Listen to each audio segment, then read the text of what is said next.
The very first record we have of people using explosions comes from a Chinese document, which could date from as far back as 2 centuries BC.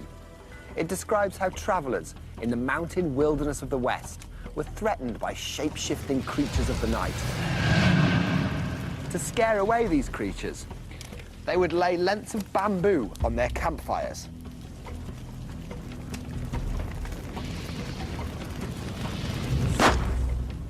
The very first Chinese firecrackers.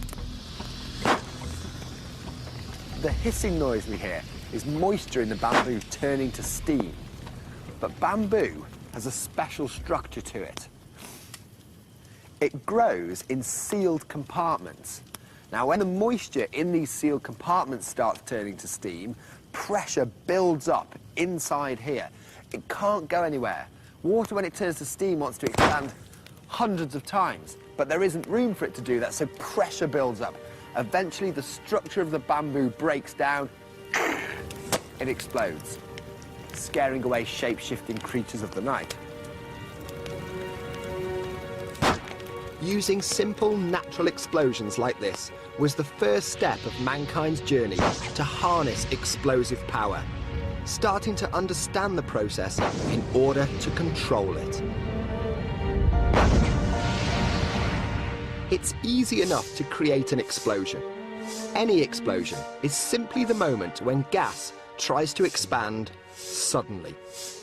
Oh! And when that suddenly expanding air crashed into the air around it, it created a pressure wave that then moves through the surroundings. The sudden change in pressure forced a cloud of water droplets out of the air. These allow us to see the wave. The faster the gas is trying to expand, the more powerful the explosion.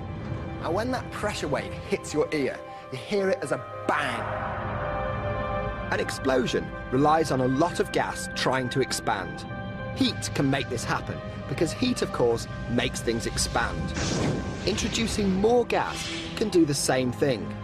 But mankind discovered a way to create both heat and gas by reacting chemicals together. And this was the start of our journey to really master explosive power. In Europe, chemical explosions were unknown until the medieval period. And the first time people came across them, they were a bit shocked. I've come to the Bodleian Library in Oxford to see a manuscript that describes one of these early encounters. It's one of the few copies of a book written in 1267 by the medieval scholar Roger Bacon, who split his time between Oxford and Paris universities. Now, this particular passage that starts et experimentum describes his knowledge of man-made explosives at the time. There is a children's toy, something no bigger than one's thumb, made in many parts of the world, that is an example of how something can assault the senses with sound and fire. It is no more than a bit of parchment, which contains a powder combining the violence of that salt, called saltpeter, together with sulphur and willow charcoal. But the bursting of this small thing assaults the ear with a noise that exceeds the roar of thunder, and a flash brighter than the most brilliant lightning.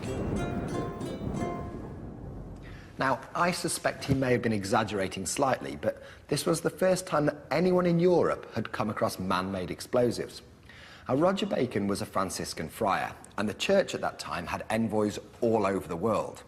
It seems likely that one of those envoys must have posted a package back to him containing these children's toys.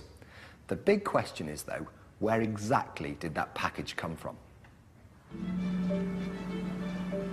In the Middle Ages, the most technologically advanced region of the world was China. A printed book dating from before the Battle of Hastings indicates that the Chinese were already deploying explosives of a similar sort on the battlefield. What we have here is a Chinese military manual, first printed in 1044, and in it we find a recipe for a thing called the fire